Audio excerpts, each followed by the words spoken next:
उपासना में है।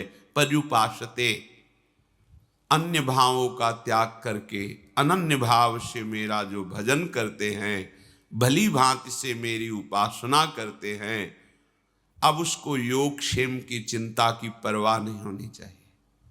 ये चिंता परवाह उनको होती जो भगवद आश्रित नहीं होते। स्वयं श्री भगवान कह रहे योगक्षेमम वहाम्यहम्, लोक परलोक में जो तुम्हें चाहिए वो मैं प्रदान करूंगा, और जो प्रदान किया है उसकी रक्षा मैं करूंगा। तुम्हें बिल्कुल चिंता नहीं करनी, ना साधन की और ना व्यवहार की। इह परलोक सकल सुख पावत। देखो इतने बड़े मालिक कह रहे हैं क्षेमम, मैं तुम्हारी रक्षा करूंगा। योगम, जो तुम्हें प्राप्त कराना है वो मैं कराऊंगा, तुम्हें बिल्कुल चिंता नहीं करनी। केवल मेरी शरण में होकर, मेरे आश्रित होकर मेरा अनन्य चिंतन करो। प्रसंग चल रहा था कि पूर्ण शरणागति किसे कहते हैं। पहला है, हमें शरणागत की तैयारी करनी है, पूर्ण समर्पण प्रभु कर लेते हैं। तो शरणागति तैयारी का पहला लक्षण है नित्य निरंतर अपने प्रभु का अनन्य भजन होना। अपने, हम किसी और का भजन नहीं कर रहे, अपने प्रभु का कर रहे हैं, तभी नित्य निरंतर होता भी है। अपने प्रभु के सिवा मेरा कोई अपना नहीं। इस अपने शब्द में कोई भी वस्तु, व्यक्ति, स्थान, पद, प्रतिष्ठा नहीं आनी चाहिए।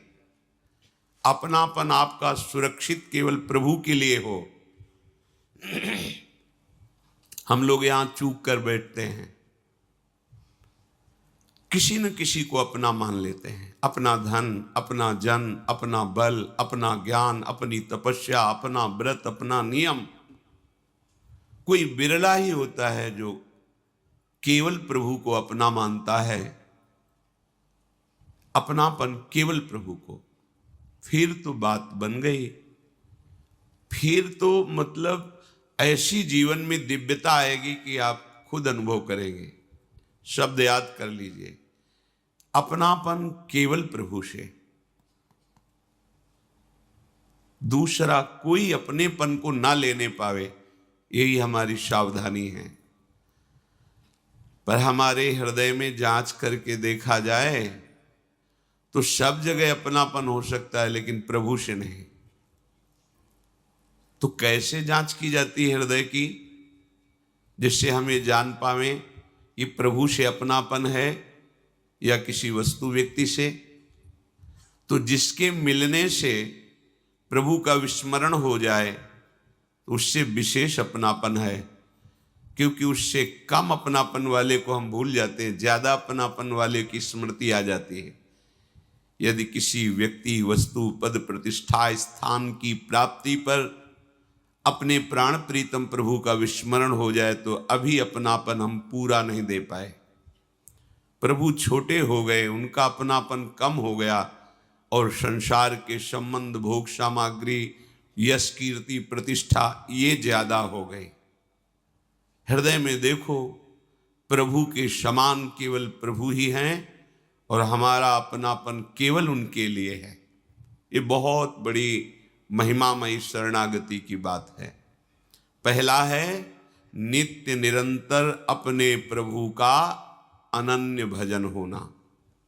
फिर दूसरा है प्रभु को ही अखिल विश्व रूप में प्रकट भावना में देखना, मेरे ही प्रभु। इनकी व्याख्या हो चुकी है। तीसरा है आपसे जितनी चेष्टाएं हो रही हैं, आप यंत्रवत कर रहे हैं, आपके यंत्री, चलाने वाले प्रभु हैं। मैं कुछ नहीं कर रहा, मेरे द्वारा जो कुछ करा रहे हैं वो प्रभु करा रहे हैं। बीच से स्वीकार मत करना, क्रम से स्वीकार करना, नहीं तो आपको भ्रम हो जाएगा। कैसे भ्रम? आपने ये बात स्वीकार कर ली केवल अपनी बुद्धि से कि जो कुछ करा रहे हैं प्रभु करा रहे हैं, फिर अब विधि निषेध की क्या बात रह गई?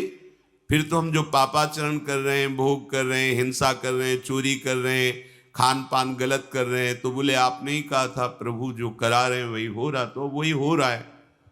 इसका मतलब आपने शरणागति का सिद्धांत समझा नहीं, बीच से केवल बात पकड़ ली है। इसीलिए कह रहे सावधान। जब वो नित्य निरंतर अपने प्रभु का भजन करता है और विश्व को अपने प्रभु का रूप समझता है तो पापाचरण किससे होगा?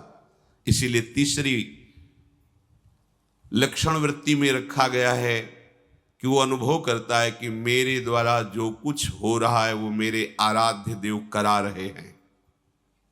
चौथा, प्रभु को ही सबसे बढ़कर एकमात्र अपना प्राण प्रियतम अनुभव करना। प्रभु की जगह केवल प्रभु, दूसरा कोई नहीं। पांचवा, अपने प्रभु पर पूर्ण विश्वास। छठवां, सर्वदा सर्वथा अपने प्रभु के अनुकूल ही आचरण होना।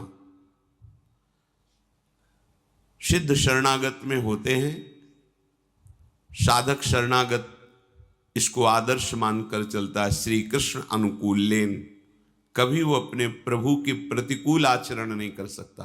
प्रभु के अर्थात जो भगवान ने आदेश किया है श्रीमद् भागवत जी में, गीता जी में और संतों की गुरुदेव की वाणी में बैठकर, कभी उसके प्रतिकूल आचरण उससे नहीं होते। सातवां, सब कुछ प्रभु का समझना और प्रभु से कभी कुछ ना चाहना। हमारा शरणागति, हमारा भजन प्रभु से लेने के लिए नहीं है, प्रभु को प्राप्त करने के लिए है। प्रभु का भजन प्रभु से अपनी कामनाओं की पूर्ति के लिए, चाहे वो मोक्ष कामना ही क्यों न हो, बड़ी प्रशंसनीय है मोक्ष कामना, पर ये प्रेमी महाभागवतों की बात हो रही है जो मोक्ष का भी त्याग कर चुके हैं। प्रभु का भजन केवल प्रभु के लिए करना।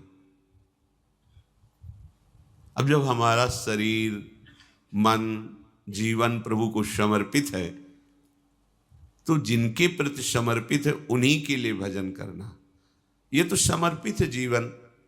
अब हमारा कुछ बकाया ही नहीं रहा, जो कुछ हमारा अपनापन था वो सब प्रभु के चरणों में समर्पित है। तो सिद्ध पुरुष में ऐसी वृत्ति रहती है, पर साधक को ऐसी धारणा करनी पड़ती है, सब कुछ प्रभु का समझना और केवल प्रभु के लिए ही भजन करना, प्रभु से कुछ नहीं चाहना। तो लगेगा फिर क्या भजन का आनंद हुआ? अरे बाबरे, जिसने एक निमिष मात्र में अनंत ब्रह्मांडों का सृजन कर दिया अपने आनंद सिंधु के एक बिंदु के शिखर से, अब वो आनंद सिंधु मिल गया तो अब और क्या चाहिए? कोई चाह ही नहीं रह जाएगी। उस स्थिति में तो आइए। आठवां, प्रभु के प्रत्येक विधान में परम प्रसन्न होना। अब इसकी व्याख्या है। अभी तक जो सूत्र बोले कल इनकी चर्चा हुई थी। ऐसे शरणागत भक्त जो ऊपर के लक्षणों से युक्त हैं, ऊपर के लक्षणों को धारण करने की चेष्टा कर रहे हैं, वे समझते हैं कि हमारे प्रभु का जो भी विधान है वो बड़ा मंगलमय है। कभी अमंगल हो ही नहीं सकता प्रभु के विधान से। पूज्य श्री राधा बाबा, जैसे भगवान सूर्य उपस्थित है तो अंधकार ढूंढने पर भी नहीं मिलता, तो हम भगवान सूर्य को अगर ऐसा कहें कि तुम्हारी ताकत हो तो अंधकार करके दिखाओ, तो वो असमर्थ है, क्योंकि वो जब सामने होंगे तो अंधकार टिकेगा ही नहीं। ऐसे ही अगर विनोद की भाषा में भगवान से कहें कि तुम्हारी ताकत हो तो अमंगल करके दिखाओ, तो भगवान कभी अमंगल कर ही नहीं पाएंगे, उनकी सामर्थ्य नहीं। अमंगल हम करते हैं और मंगल भगवान करते हैं। कैसे? भगवान जब कभी क्रोधित हुए दिखाई देते हैं और उनका वध करते हैं तो उनको वो परम पद मिलता है जो ऋषि मुनि साधना करके प्राप्त करना चाहते हैं। क्या हुआ? अमंगल हुआ क्या? अरे महामंगल हो गया। तो मंगल भवन प्रभु को अगर कह दिया जाए कि तुम्हारी ताकत हो तो अमंगल करके दिखा देना, तो एक विनोद की भाषा में कह सकते हैं कि भगवान की ताकत ही नहीं कि अमंगल कर सके, क्योंकि वो मंगल भवन है। जैसे सूर्य की ताकत ही नहीं कि वो अंधेरे का दर्शन करा दे, वो चले गए तो अंधकार छा जाएगा। जब तक सूर्य है तो अंधकार नहीं छाएगा। ऐसे जिसके जीवन में भगवान की शरणागति उतर गई, अब हर विधान मंगलमय है, हर विधान। एक मंत्री प्रभु का भजन करते थे और शरणागति के सूत्र को अच्छी तरह समझते थे, तो कुछ भी हो कह देते भगवान की बड़ी कृपा। तो एक दिन राजा शिकार खेलने के लिए जाते ही हैं, जो प्रजा के नाशक पशु हैं, जो रुग्ण पशु हैं, जिनके द्वारा संक्रामक रोग फैलते हैं, उनको वध करके प्रजा को सुरक्षित रखते हैं। उनका शिकार खेलना स्वाद के लिए नहीं होता, प्रजा रक्षा के लिए होता है।